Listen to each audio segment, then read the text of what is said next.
The Lost Kids show I watched was about a family that was burned alive.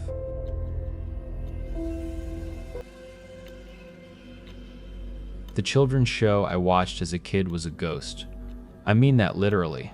A broadcast from somewhere that doesn't exist anymore for an audience that was never supposed to see it. It aired in the last year of the old millennium, a final, quiet gasp before everything got loud and new. I grew up in a small town just outside Ithaca, the kind of place where the woods have more stories than the people. After school, I'd be alone in the house until my dad got home from the factory.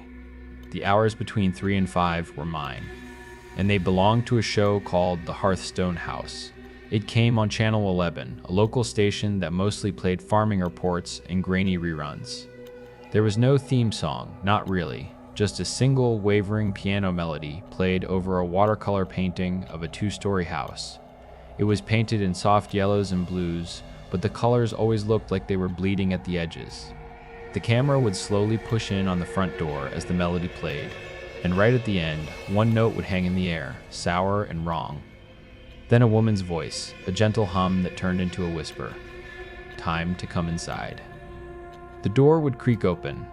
The woman who lived in the house was Aunt Wren. She wasn't an aunt to anyone, I don't think.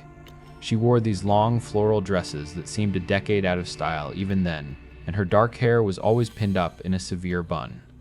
Her smile was the worst part. It was wide and constant, but it never touched her eyes. She'd sit in a big, overstuffed armchair and look right through the screen. She never asked you to shout answers back at the TV. She just asked questions and waited, leaving these long, uncomfortable silences that felt like she was actually listening.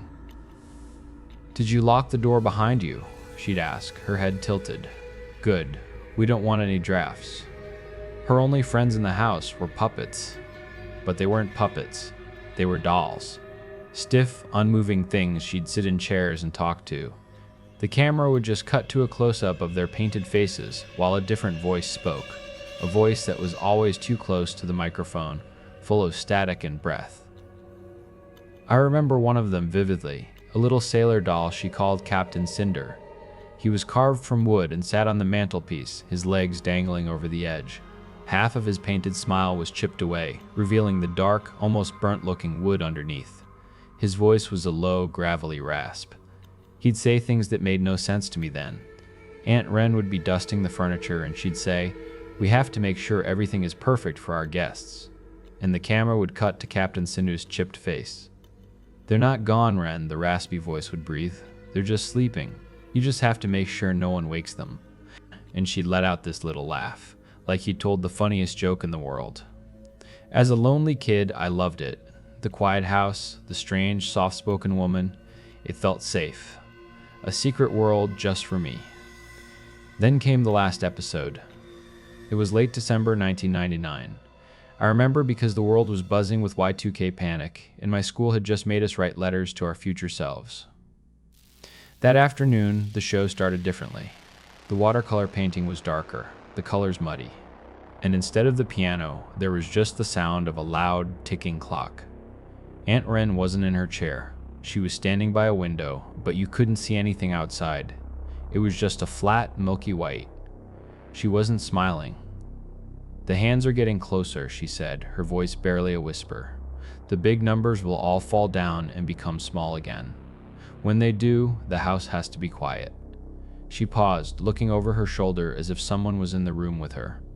Then she looked back at the camera. Her eyes seemed huge. "Some of us," she whispered, "will have to be quiet for a very long time." That was it. After New Year's, the Hearthstone House was gone, replaced by an infomercial for a blender. I just figured it was canceled. Years went by. Decades. I forgot all about it. Until last year, when the memory of it started to surface in pieces, like debris washing ashore. That out-of-tune piano note. Captain Cinder's broken smile. I asked my dad about it one night. He went pale. He said he'd come home from work early one afternoon and heard me talking to someone in the living room.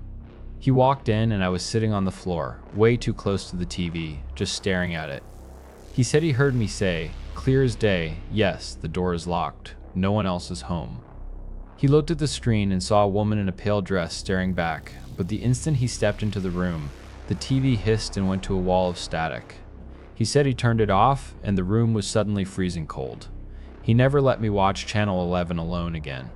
That conversation lit a fire in me. I had to know if it was real.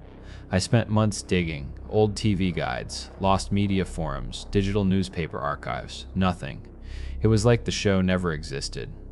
I started to think I'd imagined the whole thing, that my dad and I had shared some weird delusion. Then I found it. Not a TV listing, but a county zoning file from 1986. A scanned, low-res map of the woods outside town. And there it was, Chantry Lane. A short dead-end road with a single property listed at the N14 Chantry Lane.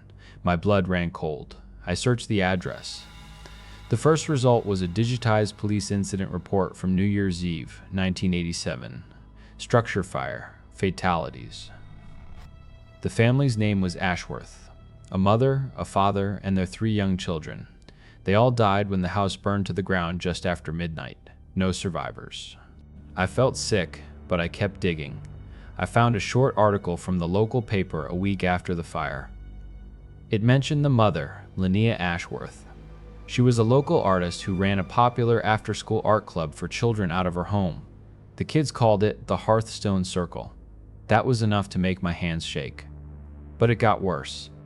A few days later, on a local history forum, someone posted a grainy photograph scanned from an old fire department newsletter. It showed 2 firefighters picking through the blackened, skeletal ruins of the Ashworth home. And there, sitting on a charred floor joist, half covered in soot, was a small wooden doll. A sailor. His painted smile was unmistakable, even through the grime. The thread exploded. Other locals started sharing stories they'd heard growing up. One person said their grandfather used to tell them never to go into the Chantry Woods at night, because the whispering woman would try to lure you into her house. Another remembered a local legend that for years after the fire, on New Year's Eve, you could see a circle of 12 candles burning in the empty field where the house used to be.